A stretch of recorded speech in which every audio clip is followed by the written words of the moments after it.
지역 이슈를 속 시원히 풀어보는 헬로 이슈 토크입니다. 우여곡절 끝에 부천시 의장에 강병일 의원이 선출됐는데요. 14채의 부동산을 갖고 있다는 사실이 알려지면서 또 논란이 되고 있습니다. 강병일 의장은 충분히 해명을 했다고 하지만 야당에서는 다주택 보유는 공직자로서 부적절하다는 입장인데요. 시의장 검증을 두고 갈등을 빚고 있는 부천시의회, 과연 하반기 여야 협치가 잘 될 수 있을지 짚어보겠습니다. 부천시의회 박정산 의원 그리고 광내경 의원 함께합니다. 두 분 어서 나오세요. 반갑습니다. 8대 후반기 의회, 이제 부천시의회 임시회가 열렸는데 코로나19가 재확산되면서 시의회에도 어떤 변화가 있지요? 네, 그렇습니다. 어떤 변화들이 있을까요? 이번에 이제 그 9월에 제 247회 임시회가 있는데 이제 이게 2.5단계 이렇게 이제 거리두기 이런 거를 시행을 하고 있어서 의회 자체 내에서도 이제 상임위원회 회의실이나 본회의장에 이제 가림막을 설치를 해가지고 네. 비말을 차단하게 이렇게 돼 있고, 그 다음에 이제 그 체온 측정기를 로비에 설치를 해서 또 출입하는 일반인들까지도 체온을 측정을 하고 또 네. 거기에 우리 근무하는 의원들도 전부 이제 체온 측정을 하고 있습니다. 그리고 지하에서 바로 사무실로 갈 수 있는 엘리베이터도 지하는 폐쇄를 하고, 그리고 이제 뭐 1층에서 발열 체크하고 각 방으로 가게 이제 그렇게 준비를 하고 있습니다. 관련해서 뭐 의정 활동에 어려움은 없을까요, 의원님? 저희가 실제로 느끼는 어려움은 사람들을 직접 만나지 못한다는 점을 빼고는 저희보다는 실제로 상인들이나 이제 이렇게 실선에 계시는 분들 있잖아요. 그러니까 경제적인 활동을 하시는 네. 그런 분들이 더 힘들 거라고 봅니다. 그래요. 8대 후반기 부천시 의장으로 논란 끝에 강병일 의장이 선출이 됐습니다. 후보를 두고 박병권 의원과 당내에서 치열한 경쟁을 펼쳤는데 의장 선출에서 결국 15표를 얻었죠. 박병권 의원도 2표가 나왔어요. 분석을 한번 해볼까요? 네, 이제 강병일 의장이 15표로 이제 당선이 됐습니다. 네. 본회의에서 선출을 했고, 이제 총 28명 중에 2표가 박병권 시의원에게 이제 표를 했습니다. 네. 우리 본회의장에서 투표 방법은 기명 비밀 투표입니다. 그래서 이름을 쓰게 돼 있는데요. 아마 그거는 어떻게 본인의 이름을 쓰지는 않았을 것 같고, 그 강 의장의 선출 과정에 어떤 반대 의사의 그런 표심이었지 않느냐 이렇게 분석을 하고 있습니다. 네. 그리고 우리 그 28명의 의원들의 표심이 15표, 기권 2표, 무효 3표, 이렇게 박병권 2표 이렇게 나왔는데, 이런 그 강병일 의장이 좀 진지하게 고민을 하고 네. 그 합할 수 있는 방법을 찾아내야 될 거라고 생각을 합니다. 강병일 의원의 경우는 추대가 안 되면서 다른 후보가 나올 것이다 이런 이야기까지 나왔는데 어떻게 좀 당내의 뜻이 모아졌었나요? 이제 그 사실은 우리 그 민주당 내부에서 강병일 의장하고 이제 박병권 시의원이 이제 경쟁 구도로 이제 경선을 하기로 돼 있었는데, 그런 과정에 이제 뭐 최성훈 대표도 나도 가능하면 출마를 해보겠다는 의사가 있어서 네. 그렇게까지도 준비를 했었습니다. 그런데 마지막에 이제 결국은 포기를 하고 이제 강병일 후보로 이제 확정을 해서 이제 본회의장에 선출하게 돼 있었는데, 국민의힘에서도 민주당의 문제로 의장이 사퇴를 했으니까 후보를 선출하지 말아라. 우리도 후보를 내서 우리가 네. 의장을 선출하고 싶다는 그런 이제 기자회견까지도 하고 했습니다. 그래서 거기에 관련돼서 이제 국민의힘에서 이상열 시의원이 이제 후보로 6표를 얻었는데, 그거는 사실 이 문제는 이렇게 제가 보고 있습니다. 이게 다수당에서 의장을 내게 돼 있어요. 내게 돼 있는데 이런저런 이유로 이제 후보를 냈는데, 그거는 조금은 바람직하지 않는 그런 거를 했지 않느냐 네. 이런 생각을 하고 있습니다. 네, 관례와는 좀 다르게 국민의힘에서도 이상열 의원이 출마했고 실제로는 6표를 얻기도 했어요. 이렇게 출마하게 된 뭐 배경에 대해서 좀 설명을 해주시죠. 방금 말씀하셨는데 원래 그 다수당에서 하는 것과 그런 원칙에 대해서는 저희도 너무나 잘 알고 있고, 그 부분에 대해서도 그 전반기에도 어떤 이견도 없이 저희가 잘 따랐습니다. 네. 그 따랐던 이유에는 그러니까 문제가 없이 편안했던 이유였던 거고, 지금은 어쨌든 전임 의장께서 문제가 있어서 사퇴를 한 상황이에요. 그렇죠. 그래서 문제가 있었던 것에 대한 민주당의 책임을 좀 통감하고 그것에 대한 반성으로서 후보를 내지 말라는 것이지, 다수당인 민주당이 하는 것이 옳지 않다라는 것은 아닙니다.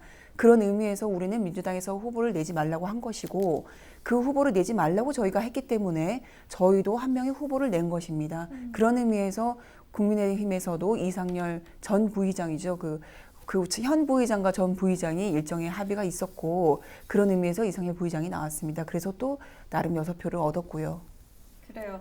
또 앞서 국민의힘에서는 광내경 의원 포함해서 긴급 기자회견을 열고 민주당은 후보를 내지 말라 이런 입장을 밝히기도 했어요. 근데 전체 8명의 의원 가운데 4명만 참여를 했습니다. 그러니까 합의가 이루어지지 않은 거라고 볼 수 있을까요? 일단 기자회견을 하는 것에 대한 합의나 일정 부분에 그 강병일 그때는 의장 후보였죠.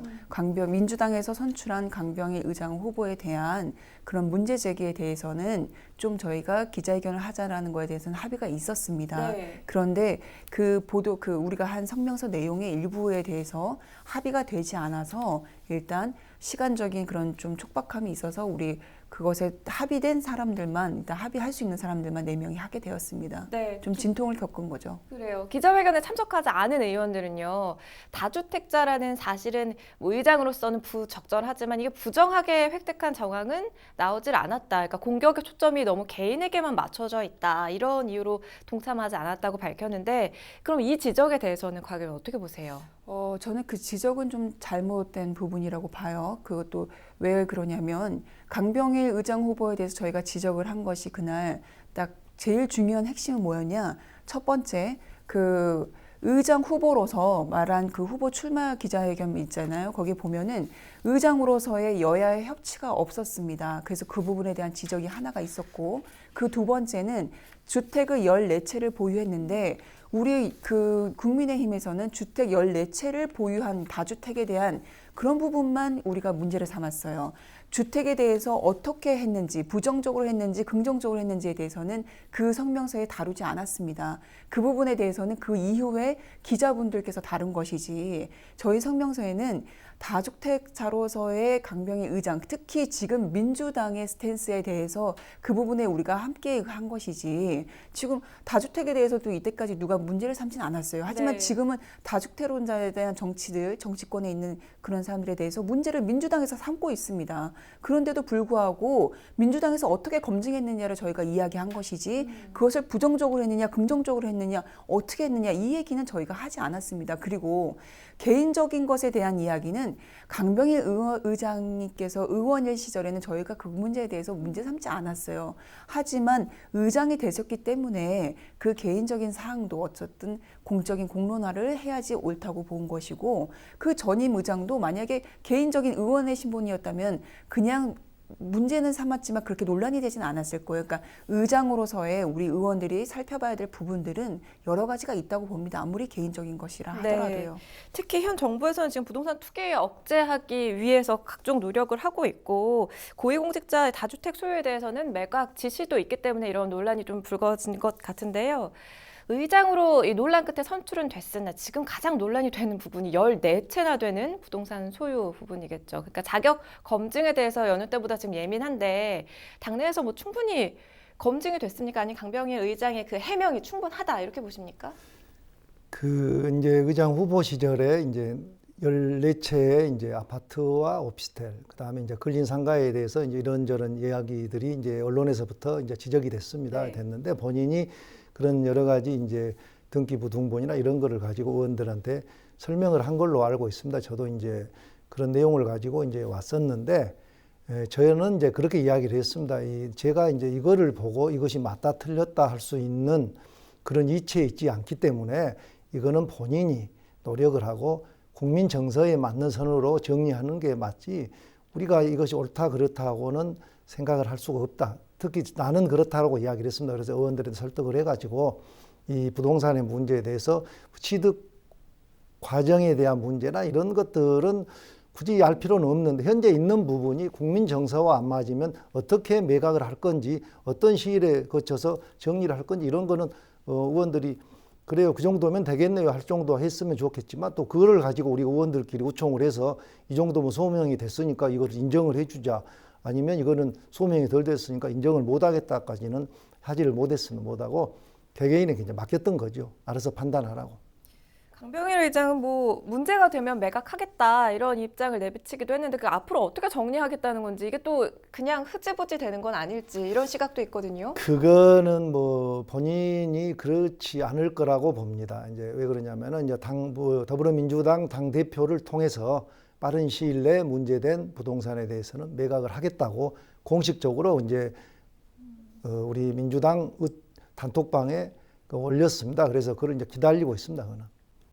그러니까 문제가 되는 부분을 해결하겠다는 의지를 충분히 비쳤다는 설명이신 건데 강병일 의장이 스스로 그 아파트는 한 채다, 빌라는 처분하겠다고 밝혔는데 이게 법적으로는 문제가 없다 하더라도 현 정부의 부동산 정책과도 너무 맞지가 않고요. 그리고 국민 감정법과 너무 괴리가 크다고 보여지거든요. 예. 본인 소유의 아파트는 한 채가 있고 이제 뭐 배우자 소유로 한 채, 그다음에 나머지는 이제 뭐 연립주택, 뭐 근린상가, 네. 시설, 뭐 큰딸 앞으로 돼 있는 오피스텔. 그래서 나머지들은 오피스텔인데 이게 그 뭐 사업을 하면서 임대를 주고 또 개인 소유, 배우자 소유가 있는 사업장으로 사용을 하고 있다고 그렇게 해명을 했습니다. 해명을 했지만은 우리가 취득 과정에 이런 거 보면 이해를 못할 부분은 있겠지만 현 정부의 정책 기조가 부동산 다주택자들에 대해서는 과감하게 그거를 처분하고 공직을 맡든 그렇지 않으면 사업을 하든 이런 기조잖아요. 그러니까 우리 강병일 의장도 본인이 거기에 맞는 국민들이 납득할 수 있는 정도에서 빨리 해결을 해주고 원만하게 의회를 이끌어가는 게 방법이라고 생각을 합니다. 그렇지 않으면 또 그거에 대해서 일부 의원들이 계속 문제 제기를 하면 또 리더십에 문제가 될 수가 있어서 본인 스스로 할 수 있는 방법들이 얼마든지 있잖아요. 그래서 그 부분은 본인이 뭐 매각을 하든지 아니면 부동산에 매각 의뢰를 했으면 그런 내용들까지 좀 밝혀주면 의원들도 동의하고 시민들도 그거에 대해서 동의하지 않을까 이런 생각을 해봅니다. 배우자와 자녀를 포함해서 가족 모두가 14채를 소유하고 있다는 것 정말 이 국민 그 감정과는 괴리가 많이 느껴져요, 의원님. 어떻게 보세요? 저는 좀 이렇게 봐요. 그러니까 민주당에서 이 다주택자들에 대한 그 고위공직자 문제를 삼았습니다. 그렇다면은 이번에도 민주당에서 이 문제를 걸러줘야 되는 거고 저희가 그 시간을 드렸어요. 민주당에게. 저희가 성명서를 발표하고 그리고 한 이틀인가 하루 정도 남았을 때 민주당에서도 이 검증을 어떻게 해줄 것인지 그리고 그에 대한 해명이나 그런 부분을 요청했습니다. 그런데 전혀 시간이 있었음에도 불구하고 하지 않았습니다. 문제의 시작도 민주당이었고 문제에 대한 문제 제기를 했을 때 그 문제를 해명하지 않은 것도 민주당입니다. 그것은 굉장히 심각한 것이고요. 그것에 대해서 국민들은 더 그 국민 감정법에 맞지 않은 거에서부터 시작한 그 절실함도 그 억울함도 있는데 그거를 해소하지 않는 노력을 하지 않았다는 그 자체가 저는 더 문제라고 보고 그리고 지금 이 시간까지 제가 개인적으로 듣지 못했는지 모르겠지만 강병일 우리 의장께서 당선된 의장께서 아직까지도 언론을 통하거나 공식적으로 그렇게 해명하신 거는 저는 못 들었습니다. 그러니까 공식적으로 의장이 된 신분으로서 문제가 됐던 저희가 문제가 있는지 없는지 그 의혹들에 대해서 좀 해명을 요구한 것이거든요. 국민의힘 4명의 성명서를 발표했을 때는 적어도 그 부분에 대해서 그냥 묵과하고 무시하는 것이 아니라 어느 일정 부분에 대해서는 우리 의원들에게 그리고 국민들에게 부천 시민들에게 이렇게 됐었던 부분인데 이해를 구하고 설명을 할 필요가 있었다고 봅니다. 네. 그리고 불필요한 오해가 없도록 해명을 했어야 저는 된다고 봅니다. 지금이라도 늦지 않았다고 생각합니다. 자, 이런 상황에서 강병일 부천시 의장은 강한 의회, 힘 있는 의회를 이끌겠다면서 포부를 밝혔는데요. 삼선 의원이죠. 어떤 스타일인가요, 강병일 의장? 강병일 의장은 삼선 의원입니다. 그래서 정치 경력도 있고 또 그다음에 이제 국회의원 보좌관도 있습니다. 그래서 네. 이제 국회 경험도 있는데 그런 거로 봤을 때 이제 좀 진중하니 이렇게 조언을 해주는 스타일이에요. 제가 전반기 의회 이제 운영위원장을 했고 운영위원회에 이제 양당 대표가 참여를 하고 있습니다. 위원으로. 그런데 우리 민주당 대표로서 또 전임 이제 선배 이제 운영위원장도 했고 그런데 어려운 현안들을 조용조용 이렇게 저한테 이제 조언도 해주고 또 어떤 사안들에 부딪힐 때는 리더해서 그걸 정리도 해주고 나름 그런 정치력은 있다고 생각을 하고 있습니다. 조용한 리더십을 가진 강병일 의장 기대를 해보겠고요. 지금 뭐 이렇게 자격 논란이 제기됐고 또 사실 해명도 잘 안 돼 있는 상황인데 여야 협치에 대해서는 문제가 없으리라 보십니까? 협치 이게 대단히 쉬운 글자입니다. 사실 말 그대로 따지면 협치 두 글자인데 어려운 일이죠. 과정은 먼저 소통을 해야 되고 소통을 하려면 상대를 인정을 해야 되고 인정을 해서 대화를 하고 진정성을 확인받아야 되고 그래야 협치가 되는데 이거는 의장 본인이 부단히 노력을 해야 될 것 같습니다. 그래야지 이 사무국과의 관계라든지 양당 대표와 관계, 그 다음에 상임위원장들하고 관계 이런 게 원만히 전부 조율이 돼야지 어떤 지휘자처럼 잘 되는 의회를 이끌어갈 수 있지 나를 따르라든지 아니면 내 생각이 맞으니 이 생각을 이해를 해달라 이런 리더십으로는 현재 표심으로 봤을 때는 어렵다. 그래서 정말 고민하고 노력하고 야당에게도 꾸준히 듣고 이런 부분들을 정말 이 의회를 위해서 내가 2년간 모든 것을 바치겠다는 그런 각오로 하면은 잘 될 걸로 믿습니다. 참 무엇보다도 야당과의 협치가 중요한데 지금 이런 상황에서 어떻게 협치 잘 되리라 보십니까? 저는 왜 힘 있는 의회가 필요한지 잘 모르겠습니다. 그러니까 국민들이 원하는 건 힘 있는 의회를 원하는 건 아니에요. 국민들에게 힘을 실어주는 의회가 필요한 거지 의회 자체가 힘이 있는 거는 크게 의미가 없습니다. 의회가 힘이 있다는 얘기는 그러니까 어떤 의미로 해석해야 되는지 너무나 해석의 여지가 많고요. 그리고 당시에 그때 이제 출마하려는 그 포부를 밝히셨을 때의 저의 느낌은 힘 있는 의회, 민주당이 힘 있는 의회를 만들겠다고 이제 그런 부분이 또 있었습니다. 당내에 어떤 그런 포부가 있으셨는데 저는 지금 20대 8로도 민주당에겐 너무나 힘이 과합니다. 오히려 그 과한 힘을 국민들이 더 걱정을 하고 있고 그 부분에서 여야가 좀 조화를 이루면서 여의 목소리도 야의 목소리도 함께 들어주는 그런 합리적인 의장이 저희가 필요합니다. 그리고 강병희 의장께서는 지금 아직 이제 15명, 28명 중에 15명 과반이 겨우 넘었습니다. 네. 근데 이 나머지 본인에게 표가 가지 않은 의원들이 그게 누구인지는 알 수 없겠죠. 무기명이니까요. 네. 그 모든 의원들과 함께 하려는 마음을 먼저 보여주시는 것이 여야의 협치의 우선일 것 같고 그리고 어떤 지금 저희가 벌써 우리가 의회 사무국이 단 한 명의 인사가 있었습니다. 근데 저희가 볼 때는 그게 합리적으로 보이지 않아요. 왜냐하면 10월에 곧바로 있으면 인사가 있습니다. 그럼에도 불구하고 이렇게 단행했을 때는 뭔가 설득이 필요하고 이유가 분명해야 되는데 그 과정이 이유도 분명하지 않았고 왜 의장께서 처음 부천시 의회 의장이 돼서 처음 한 일이 왜 이 원포인트 인사를 했는지 잘 모르겠습니다. 이런 부분에서 조금은 합리적으로 여야의 모든 의원들과 좀 이야기를 하고 소통을 하시고 그리고 힘 있는 의회보다는 조금 더 화합하고 소통하는 의회를 정말 만들어 주셨으면 좋겠습니다. 야당의 입장에서는 힘 있는 의회라기보다는 함께하는 의회, 조화로운 의회를 바라는 말씀을 해주셨어요. 당장 21일까지 임시회가 열리게 되는데요. 상동 영상단지 매각 동의안 이 문제는 어떻게 처리가 될까요? 상동 영상 문화단지 이제 공유재산 관리계획안은 보류하는 걸로 결정을 했습니다. 그래서 상임위원회에서 다루지 않았고요. 네. 그 주민협의체가 구성이 돼서 그 협의체에서 시민단체와 각 우리 부천의 사회단체들이 같은 의견을 내 가지고 그 의견을 따라서 이제 영상문화단지를 다시 의회에서 심의하는 걸로 정리가 됐습니다. 그는. 여야 가장 중요한 안건으로 꼽고 있는 부분들 뭐가 있을까요? 원래는 이제 영상문화단지가 아까 말씀하신 대로 좀 이렇게 핫하게 올라와 있었는데 네. 그게 보류가 되었고요. 그리고 이제 같은 재정문화위원회 인권조례가 들어왔습니다. 그런데 그 부분에 대해서는 그러니까 찬성과 반대 입장이 너무 이렇게 진짜 막막하게 있었는데 그 부분이 이제 좀 찬성하는 입장만 대변이 되었고 반대하시는 분들의 입장이 잘 대변하지 않았다는 지적이 있습니다. 그래서 네. 그게 본회의장까지 어떻게 끌고 갈지 그것도 좀 관건이 될 것 같습니다. 자, 21일까지 임시회가 열리게 되는데요. 자, 헬로 이슈토크 오늘은요. 부천시 의장으로 선출은 됐으나 여전히 논란이 계속되고 있는 현 상황을 짚어봤습니다. 헬로 이슈토크 오늘 준비한 소식은 여기까지입니다. 지금까지 시청해주신 여러분 고맙습니다.